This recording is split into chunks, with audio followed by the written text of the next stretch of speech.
Hello and welcome to Driver's Seat and to the Infiniti Q30. Now it's fair to say Infiniti's still in its infancy in the United Kingdom, having only opened their first dealership in 2009. In fact, many of you won't know Infiniti. Think of them as Lexus to Toyota, but to Nissan, so it's Nissan's premium brand. So what are they doing about it? Well, step one is to launch a car that's more mainstream, and here it is, the Q30. It's a premium compact hatchback. Step two is to make it look absolutely stunning, and this is brilliant. It's got a huge grille, these swept back lights, and then those sweeping lines that go from back to front. And step three is to build it on something that should be a surefire hit. In this case, it's based on the Mercedes A-Class. As you can see, it comes as a 5-door family hatchback, but it's available with 4 engines, 2 petrols and 2 diesels. The entry level of each get a 6-speed manual gearbox, whilst the more powerful versions get a 7-speed DCT automatic. Those versions are also available with all-wheel drive. And you get a choice of 7 trim levels. Prices start from £20,850, but the model we're testing is the 2.2 litre range topper with the automatic gearbox and all-wheel drive. It's in premium tech trim, which is about mid-range, but costs £31,585. Now in here is where the premium quality really starts to shine. Every surface up here is all wrapped in leather. Anything that's not is a really nice quality plastic. Across the dash there's wood trim with chrome detailing, and down the centre this black finish. It's really rather pleasant. The majority of the switchgear is supplied by Mercedes, so you'll recognise these controls on the steering wheel and the single combination indicator and washer wipers. These seats are electrically adjustable and give me a really good range of adjustment, so I've been able to get comfortable in a seating position. There's also a 3-stage memory. The steering wheel then adjusts well for tilt and reach, so I can get comfortable.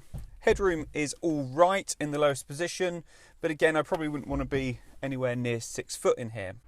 What is odd though, that in the footwell on the left hand side there's firstly a big bulk lower down, and then secondly this padded area higher up, so that sort of forces your left leg in. The accelerator is also pushed well to the right, so you end up sitting slightly skew-if. Whilst it's fair to say you feel a little bit cozy in here, there's decent storage, so there's a good sized door bin, a little tray up top with an anti-slip and USB connector, 2 cup holders in the middle, and then this bin between the seats, which isn't too bad. The glove box is not too bad, but you'd need to take the manual out to make it usable. The touchscreen infotainment system is feeling its age. The graphics aren't fantastic and the map detailing isn't particularly modern. You can, however, control it by pinch and zoom and swiping the map. In the back, it's a bit of a tight squeeze to get in, but once in, it's not too bad at all. It's comparable to a 1 Series. There's enough headroom and there's just enough knee room, but at 5'9" I wouldn't want to be a lot taller. There's a very small storage bin in the door, and this fold down armrest has 2 fold out cup holders.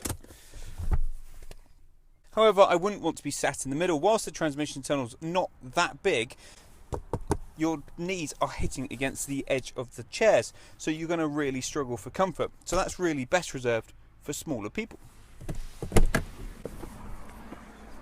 While at the back, the boot has quite a clean opening, but it's a bit narrower because of that shapely design. There's a flat floor, a couple of bag hooks, but decent amount of room for my box to slide around. There's also some underfloor storage, which is pretty decent indeed. What is surprising is how heavy this boot is. It's really quite an effort to close it. So far we've enjoyed the beautiful looks outside and this fantastic finish in here, but that illusion of quality is soon destroyed when you turn the engine on. It's loud, rattly and horrible, and is a real disappointment before you get on your way. But let's do that.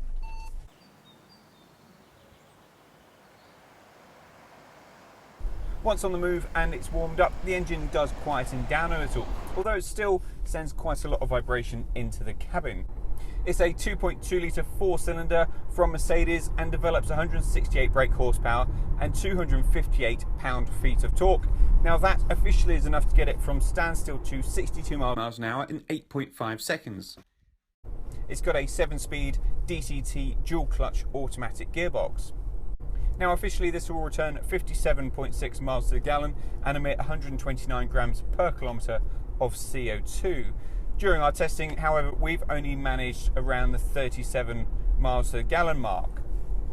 But the problem is when hitting it hard off the line, it's all a little bit too hectic. The turbos spool up, the engine spins up to 5,000 revs, kicks down a gear and does it a couple of times, and you actually then realise you've not moved anywhere. It's all a little bit too frantic.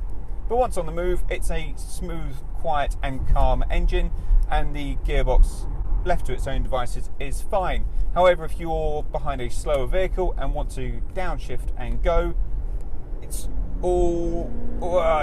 very lethargic. It really does take its time. There's a sport button that will speed that process up, and there are the steering wheel mounted paddles, which are pretty good actually. They change down quite fast.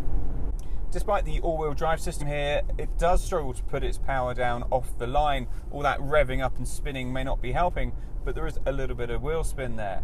Either on a damp corner or roundabout, this thing will severely understeer. Put your foot down mid-corner and it just wants to go straight on. However, if it's dry, it's actually pretty grippy and not too bad at all. But that's particularly when you want that four-wheel drive system to kick in and work well, and for me, it's not doing its job. The Q30 has a slightly raised ride height.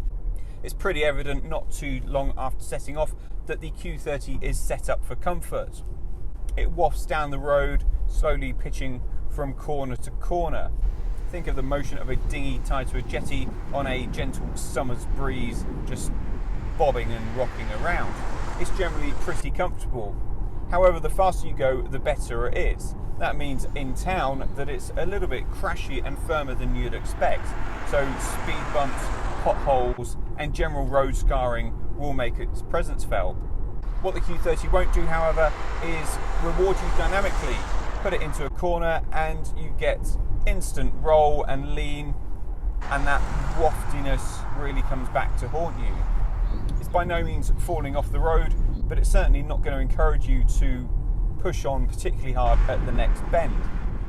What is reassuring, however, is the steering. It's got a lovely weighting to it, feels super consistent, and is actually very accurate as well, so there's no qualms or quibbles there. On the refinement side, the engine is still a little bit noisy and grumbly through town at lower speeds, but on the move it settles down and is pretty quiet.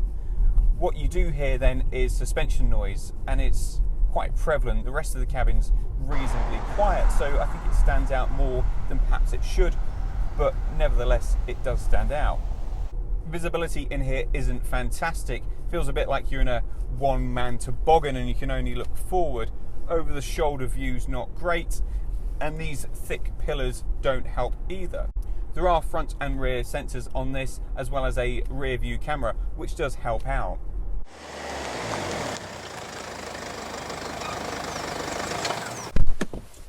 Now, on looks alone, and it looks fantastic, and that lovely interior finish, the Q30 is a real compelling alternative to the usual suspects in this class. If you enjoy cruising around, then this could be the car for you. However, for me, the handling isn't good enough, and this raucous diesel is just too invasive. Thanks for watching Driver's Seat. Remember to check out the website for the full review on the Q30 and subscribe to the YouTube channel for free.